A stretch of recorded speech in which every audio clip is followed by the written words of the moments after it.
We're going to be adding the refrigerant that we earlier on recovered from the system, and we're going to put it back into the system. Again, this is a clean cylinder. Um, I use a clean cylinder whenever you're removing this, refrigerant from the equipment. Make sure that you guys are not mixing refrigerant or that you removed freon from like burned out condensing or compressing, because that would add also contaminants into the system. So we don't want to do that. We want to make sure that the tank you used is only for clean refrigerant, so that when we recover it, we're able to reuse it again. I'm gonna go ahead and open this valve up again.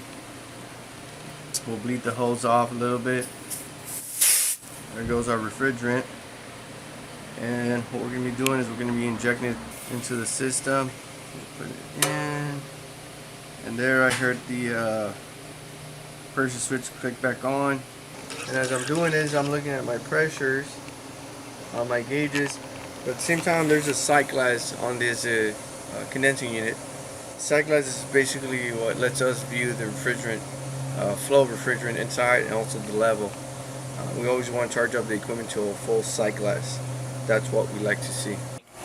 Okay, so now that we've given it some time to run, my freon level is staying good, my pressure good. I'm going to remove the gauges, and we're going to be adding the stop leak, which comes in a can. So will you use the whole can? Yes, we will use the whole can. So we've used this before, and it's worked really well.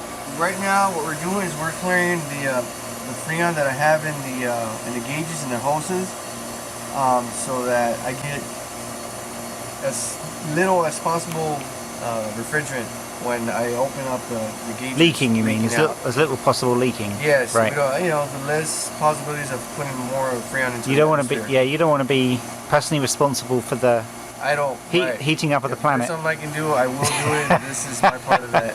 Cool. So most guys they won't do that. They just close up the valves, because this is actually okay with the law.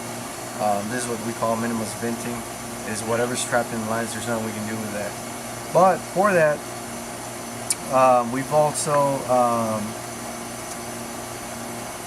the gauges that we use, or the hoses that we use on our gauges, have ports that as soon as you disconnect it from the system, it doesn't leak out. Right. It stays in the line. They just seal, yeah. So low loss fittings is what we call them. See? So nothing comes out. These are the type of hoses that I have on here, and fittings, these fittings right here. So now we're going to take our can of stop leak. Comes with this hose here. This is access hose for the system. You got to make sure you got the right hose. Correct. You got to make sure your assistant gets you the right hose. Yes. I'm not going to screw it all the way down right now, because we want to get some freon going through first, and then seal the hose connection here at the can, so that we have freon in here, no air is in the hose, and we don't get any air in the system.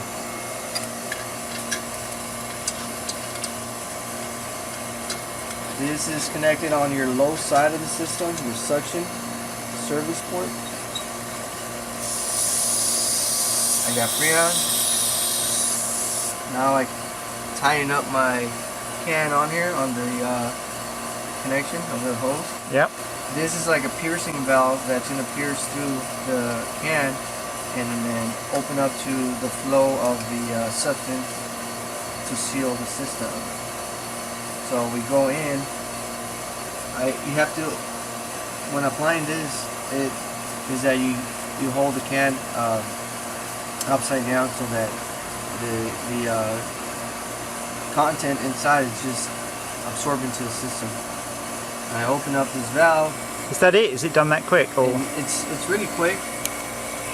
And now it's going into the system. How long are you going to leave it? It'll be a few seconds. It won't be that long. Maybe 20, 30 seconds. It goes pretty quick. Right now it's empty. It's empty. So now we close this.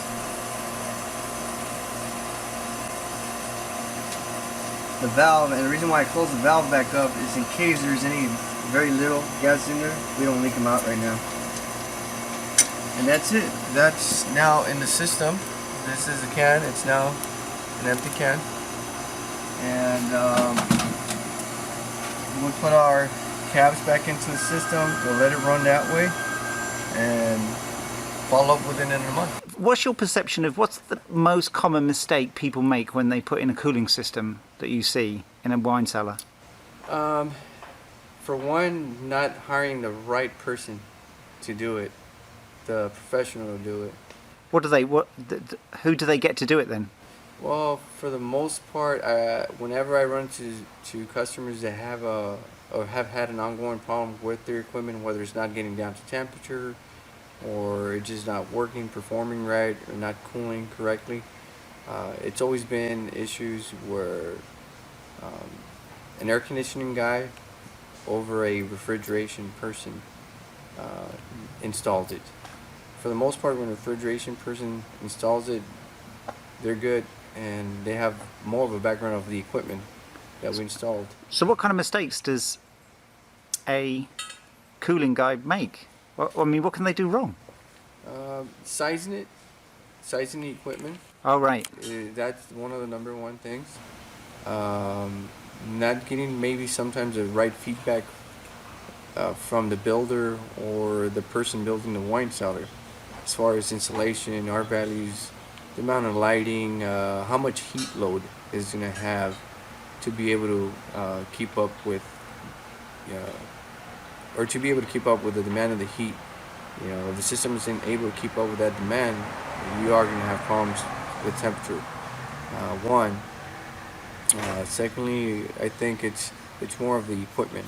A lot of the air conditioning contractors will install the equipment, but when it comes to troubleshooting, because they're not familiar with the components, they lack that knowledge, they won't be able to troubleshoot it properly, and ends up costing the customer more than it should when a refrigeration person does it, because we're very familiar with the equipment, very close to walk-in refrigerators and freezers as far as equipment goes, components alike as well. They're not going to have problems diagnosing or sizing it accordingly.